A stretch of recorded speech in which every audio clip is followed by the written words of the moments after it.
Wejangan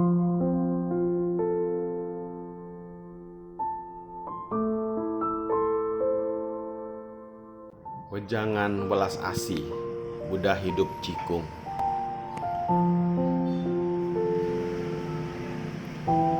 Apa inti dan makna sesungguhnya dari situasi langit yang darurat?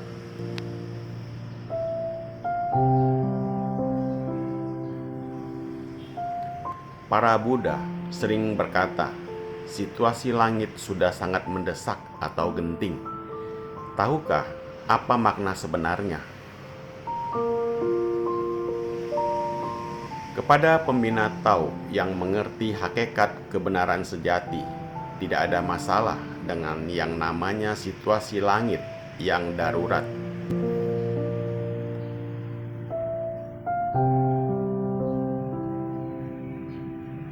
Tapi bagi orang yang belum mengerti akan hakikat kebenaran dan bagi orang yang belum tercerahkan, sebenarnya situasi langit sangat darurat atau genting. Mengapa terus menekankan tentang situasi langit yang darurat?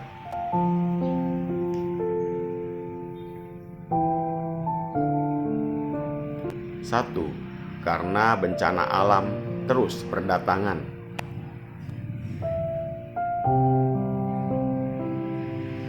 Bencana alam terus berdatangan silih berganti di dunia manusia.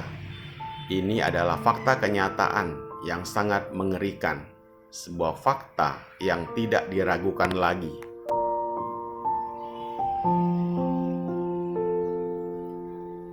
Para Buddha Bodhisattva takut semua makhluk hidup terkorban oleh bencana alam. Maka itu kenapa ditekankan situasi langit sangat darurat atau genting. Jika engkau tidak membina Tao, maka hidupmu atau jiwa raga dalam bahaya.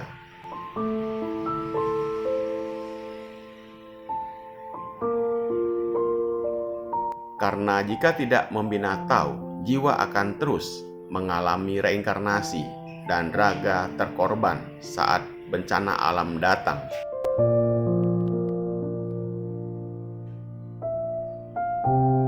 Mengapa bencana alam bisa diturunkan ke dunia manusia? Karena perilaku manusia yang membelakangi kehendak langit. Manusia yang menaati kehendak langit akan diberkati, dan manusia yang berperilaku membelakangi kehendak alam akan binasa.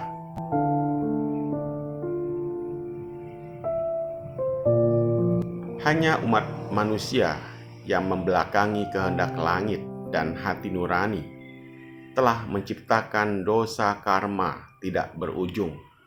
Lama-kelamaan akan membentuk menjadi karma bersama. Kekuatan karma bersama ini sangat besar yang akan menciptakan bencana alam atau malapetaka yang dahsyat.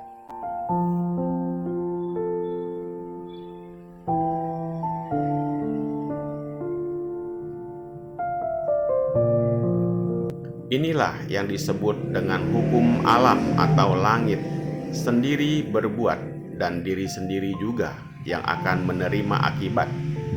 Oleh karena itu, asal malapetaka berasal dari hati manusia dan bukan niat langit menurunkan bencana.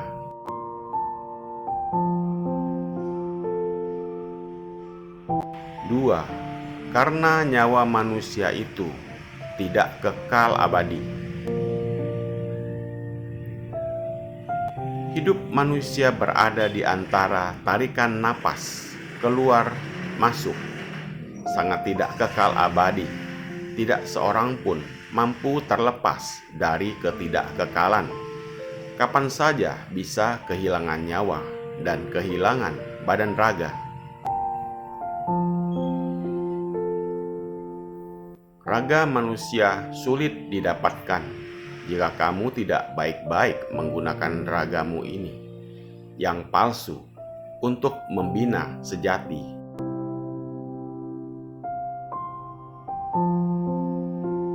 Jika ketidakkekalan tiba, maka akan benar-benar begitu kehilangan badan raga manusia. Akan sulit kembali terlahir mendapatkan raga manusia.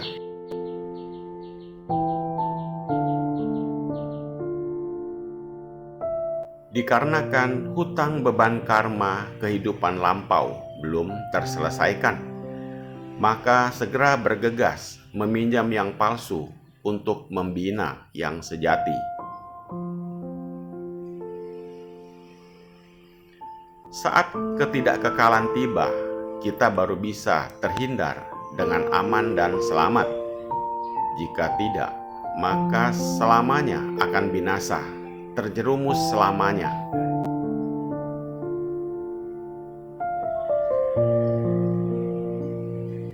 Karena ketidakkekalan bisa tiba kapan saja, tentu saja disebut situasi langit sangat darurat dan genting.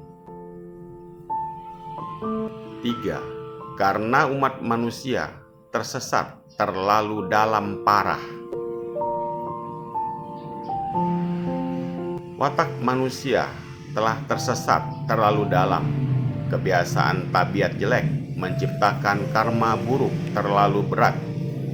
Jika ingin mengubah kesesatan menuju kesadaran, melenyapkan beban hutang karma, memulihkan watak semula yang murni dan terang, membutuhkan waktu yang tidak bisa diduga.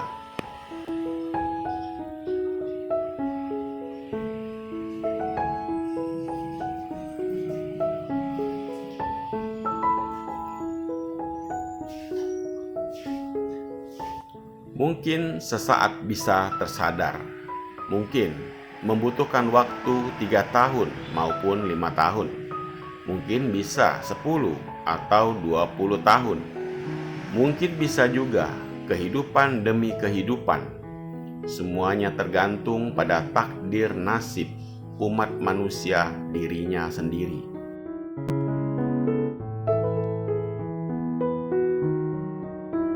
Dan sekarang bencana alam datang lagi. Nyawa manusia itu tidak kekal abadi. Umat manusia masih dalam keadaan ketidaktahuan dan masih tersesat. Jika tidak segera mencapai kesadaran diri untuk segera membina tau, maka takutnya sudah tidak sempat lagi. Oleh karena itu disebut situasi langit sangat darurat atau genting. Terhadap orang yang benar-benar ada membina diri dan memahami hakikat kebenaran sejati, tidak ada masalah dengan situasi langit sangat darurat atau genting, karena dirinya telah mencapai kesadaran diri.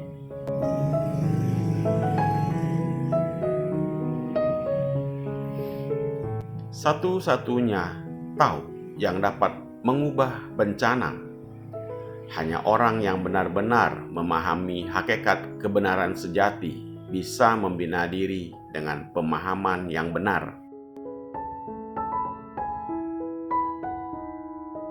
Hanya orang yang benar-benar mempraktekkan kebaikan atau jasa pahala dan memupuk kebajikan bisa terlepas dari ketidakkekalan umat manusia.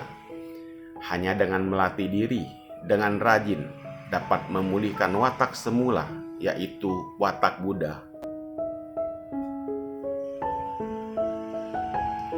Oleh karena itu, dirinya sendiri telah melatih pembinaan setiap saat dan mengembangkan hati welas asih yang besar untuk melintaskan semua umat manusia.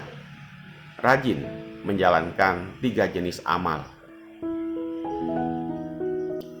Oleh karena itu, baginya situasi langit sangat mendesak setiap saat.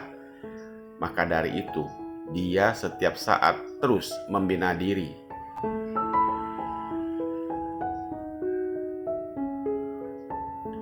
Jika setiap saat tidak merasa mendesak, dikarenakan dia telah memegang kendali setiap saat, mampu mengendalikan setiap saat.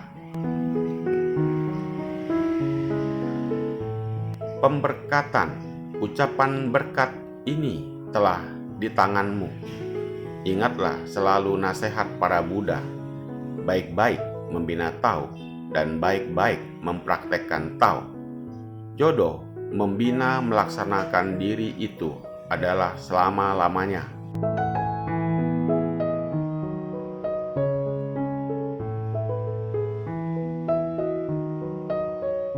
Bangunkan jiwamu yang telah lama tertidur. Temukan jati dirimu. Orang-orang di dunia sibuk siang malam hanya demi mencari keuntungan dan ketenaran.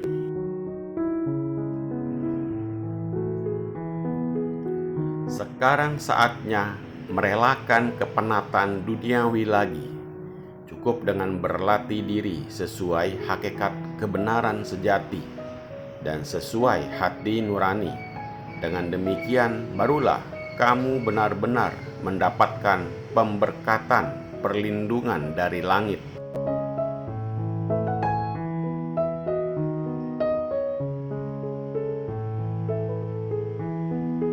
Tuhan sangat berharap sekali agar semua umat manusia dapat mengerti prinsip pemahaman hakikat sejati, dapat berakal sehat, bisa lepas dari belenggu duniawi.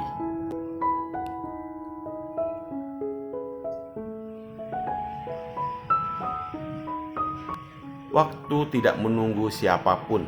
Kita harus aktif melatih diri dalam pembinaan Tao untuk mengubah diri sendiri.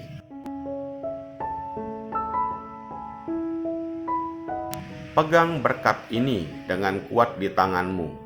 Lalu sampaikan berkatmu ini kepada orang selanjutnya. Kirimkan berkah ini kepada semua orang di sekitarmu.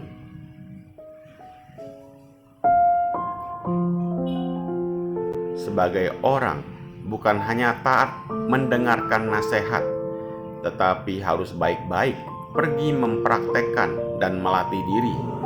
Jadilah dirimu sendiri yang sesungguhnya. Baik-baik membina dan melaksanakan Tao, orang harus bersungguh-sungguh atau serius menjalani hidupnya seumur hidup, serius melalui hidupmu setiap hari.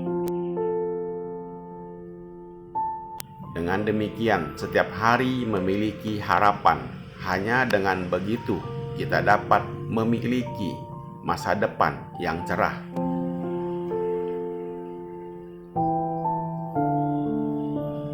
Semoga bermanfaat. Terima kasih.